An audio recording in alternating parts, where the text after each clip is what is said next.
अस्सलाम वालेकुम। कुछ खरी बातों के साथ मैं हूं आबिद इकबाल खारी। हमारे मुल्क के मारूफ कालम नगार और सहाफ़ी जावेद चौधरी साहब को अब्दुल मालिक नामी एक शख्स मिला और उनको अपने वालिद के मुतल्लिक बताया कि मेरे वालिद को सर्दी का मर्ज लाहिक था। वो घर में भी ओवरकोट पहनकर फिरते थे। मेरे वालिद जून जुलाई में भी धूप में बैठते थे। उनकी जिल्द जलकर स्याह हो जाती थी, लेकिन उनकी सर्दी कम नहीं होती थी। वो गर्मियों में भी लिहाफ लेकर सोते थे, पाँव में डबल जराबें पहनते थे और सुबह शाम हीटर के करीब बैठते थे। सर्दियां उनके लिए नाकाबिले बर्दाश्त होती थीं। वो अक्टूबर में कपकपाना शुरू कर देते थे। फिर अब्दुल मालिक ने बताया कि हम उन्हें अक्टूबर से मार्च तक दुबई शिफ्ट कर देते थे। वो 6 माह दुबई में रहते थे और 6 माह लाहौर में। अल्लाह ताला ने इस खौफनाक बीमारी के बावजूद उन पर बड़ा करम किया था। वो अरबपति थे। वो हकीकतन मट्टी को हाथ लगाते थे तो वो सोना बन जाती थी। वो दुनिया के मशहूर तरीन डॉक्टरों के ज़ेरे इलाज रहे, लेकिन इस खौफनाक मर्ज ने उनका साथ न छोड़ा। वो आखिरी उम्र में संकी हो गए थे। वो रोज़ मुझे अपने पास बिठाते, मेरी ठोड़ी पकड़ते और नमनाक आवाज़ में कहते थे, अब्दुल मालिक, मुझे मौत से बहुत डर लगता है। मैं जब सोचता हूँ मैं ज़मीन से 6 फुट नीचे पड़ा होऊंगा, अंदर अंधेरा और सर्दी होगी और मेरे बदन पर सिर्फ 2 चादरें होंगी, तो मेरी रूह तक कांप जाती है। अब्दुल मालिक, क्या तुम मेरा एक काम करोगे? मैं हर रोज़ जवाब देता, अब्बा जी आप हुक्म करें, मैं जी लड़ा दूंगा। मेरे वालिद बड़ी लिजाजत से फरमाते, बेटा तुम किसी से फतवा लेकर मुझे गर्म कपड़ों में दफन कर देना। ये मुमकिन ना हुआ तो कम से कम मेरी कब्र को गर्म रखने का कोई बंदोबस्त जरूर कर देना। अब्दुल मालिक बताते हैं कि मैं फौरन हामी भर लेता था। मेरा ख्याल था मैं किसी न किसी आलम से फतवा लेकर अब्बा जी को ओवरकोट में दफन कर दूंगा। मैं उनकी कब्र भी गर्म ईंटों से बनवा दूंगा। हम लोग अमीर थे। मैं अक्सर सोचता था अगर कोई आलम तैयार ना हुआ तो मैं फतवा खरीद लूंगा। मुझे जितनी भी रकम खर्च करनी पड़ी कर दूंगा, लेकिन मैं अपने वालिद की आखिरी ख्वाहिश जरूर पूरी करूंगा। वो रुका, लेकिन फिर अब्दुल मालिक बताते हैं कि मैं फेल हो गया। मेरे वालिद सन 2000 में फौत हो गए। हमने उन्हें गर्म पानी से गुस्ल दिया, उन्हें ओवरकोट पहनाया और उस ओवरकोट पर कफन लपेट दिया। मौलवी साहब ने जब ओवरकोट देखा तो जनाजा पढ़ाने से इनकार कर दिया। अब्दुल मालिक बताते हैं कि मैंने उन्हें हर किस्म का लालच दिया। मैंने उनकी मिन्नत भी की, लेकिन वो न माने। मैंने तंग आकर उन्हें धमकी दे दी। वो जनाजा छोड़कर चले गए। हमने इसके बाद बेशुमार मौलवियों से रब्ता किया, लेकिन कोई ना माना। यहाँ तक कि अब्दुल मालिक ने खुद जनाजा पढ़ाने का फैसला कर लिया।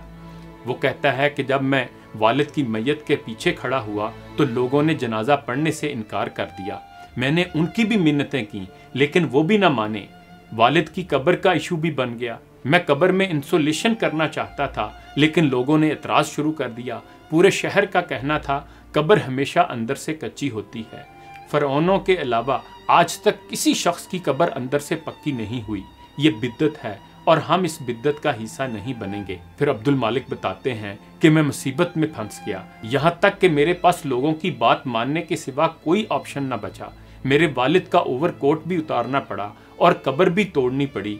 मैंने बड़े दुखी दिल के साथ अपने वालिद को दफन किया और कब्र पर देर तक रोता रहा। मैं जब भी सोचता था मैं अपने वालिद की मामूली सी ख्वाहिश पूरी नहीं कर सका तो मेरी हिचकी बन जाती थी। मैं इसके बाद जब भी वालिद की कब्र पर जाता था मैं शर्मिंदगी से सर झुकाता था और उनसे माफ़ी मांगता था। ये सिलसिला महीना भर जारी रहा। मैं एक रात गहरी नींद सोया हुआ था। मेरे वालिद मेरे ख्वाब में आ गए। वो सफ़ेद कफन में मलबूस थे। उन्हें शदीद सर्दी लग रही थी। वो कपकपा रहे थे और मुझे बुला रहे थे, अब्दुल मालिक, अब्दुल मालिक उठो और मेरी बात सुनो। मैंने ख्वाब में उनकी तरफ देखा। वो बोले, मेरे बेटे, मैं तुम्हें ज़िंदगी की वो हकीकत बताना चाहता हूँ जो मुझे मरने के बाद मालूम हुई। अब्दुल मालिक ने अर्ज़ किया, अब्बा जी मैं गौर से सुन रहा हूँ, आप फरमाइए। वो बोले, बेटा मैं अरबपति था। मैं चेक पर खुद दस्तखत नहीं करता था, मेरे मैनेजर करते थे।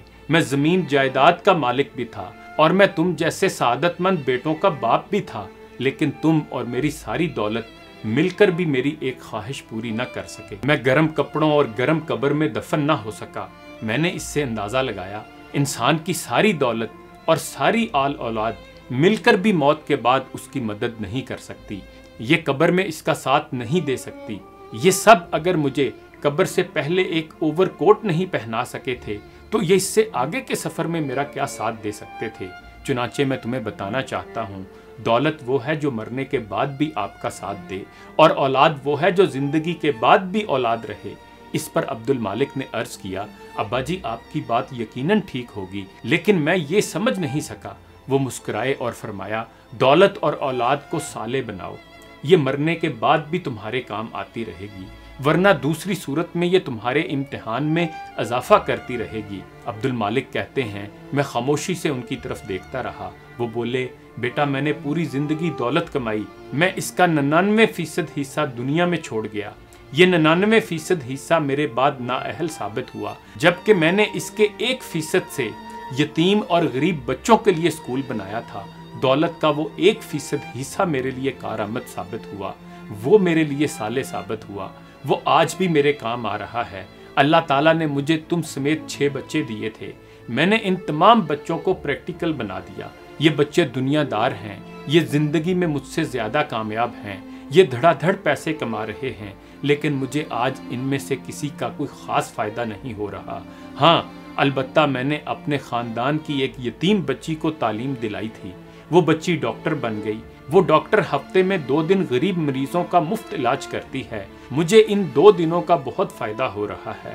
وہ بچی اور اس کے 2 دن میرے لیے بہت فائدہ مند ثابت ہو رہے ہیں، صالح ثابت ہو رہے ہیں۔ چنانچہ میرا مشورہ ہے، تم اپنی دولت کا تھوڑا اپنے اوپر خرچ کرو اور زیادہ کو اپنے لیے صدقہ جاریہ بنا دو، تم مرنے کے بعد بھی خوشحال رہو گے، اور تم اپنی اولاد کو کاروبار کے ساتھ ساتھ ویلفیئر کاموں پر لگا دو، فلاحی کاموں پر لگا دو، یہ فائدہ مند ہو جائے گی اور یہ تمہیں صدیوں تک نفع پہنچاتی رہے گی۔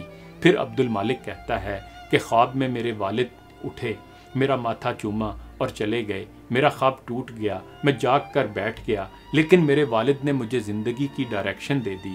میں نے اولاد اور دولت کو صالح بنانا شروع کر دیا، میں نے اپنی دولت جمع کی، 10% حصہ الگ کیا، یہ 10% پراپرٹی میں لگایا، ایسے اثاثے بنائے جن کے کرایوں سے ہم اچھی اور پر آسائش زندگی گزار سکتے ہیں، اور باقی ماندہ دولت میں نے اللہ کے نام وقف کر دی۔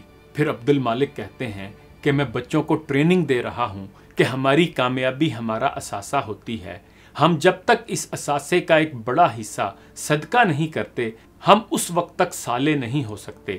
آپ انجینئر ہیں تو آپ اپنی انجینئرنگ کا ایک حصہ اپنے اور اپنے خاندان کے لیے وقف کریں اور دوسرا حصہ صدقہ کر دیں، لوگوں کو اپنے علم اور اپنے فن کے فوائد میں شامل کر لیں، آپ صالح ہو جائیں گے۔ اسی طرح اگر آپ ڈاکٹر ہیں تو آپ لوگوں کا مفت علاج کریں، یہ مفت علاج آپ کی طرف سے صدقہ ہوگا اور یہ صدقہ آپ کو صالح بنا دے گا۔ اور آپ اگر تاجر ہیں تو آپ اپنی تجارت کو منافع خوری، ملاوٹ اور بددیانتی سے پاک کرتے جائیں، آپ صالح تاجر ہو جائیں گے اور اس کا آپ اور آپ کے والدین کو فائدہ ہوگا۔ جب عبد المالک سے پوچھا گیا کہ اب تک اس پریکٹس کا اسے کیا فائدہ ہوا تو وہ مسکرایا اور بولا، میں زندگی میں اور میرے والد موت کے بعد اب مطمئن ہیں۔ وہ اکثر اوور کوٹ پہن کر میرے خواب میں آتے ہیں، میرے سر پر ہاتھ پھیرتے ہیں اور اونچی آواز میں کہتے ہیں، شاباش عبد المالک، اور میں خوشی سے نہال ہو جاتا ہوں، میں روحانی طور پر مطمئن اور پرسکون ہو جاتا ہوں۔ انہی گزارشات کے ساتھ عابد اقبال کھاری کو اجازت دیجیے، اپنا خیال رکھیے گا، اللہ حافظ۔ اگر آپ نے ابھی تک ہمارا چینل سبسکرائب نہیں کیا ہے تو فوراً اس سبسکرائب کے بٹن پر کلک کر دیں اور ساتھ ہی بنے بیل آئیکن پر بھی کلک کر دیں تاکہ ہمارے چینل کی طرف سے آنے والی تمام لیٹسٹ اپڈیٹس آپ تک بروقت پہنچ سکیں۔ بہت شکریہ۔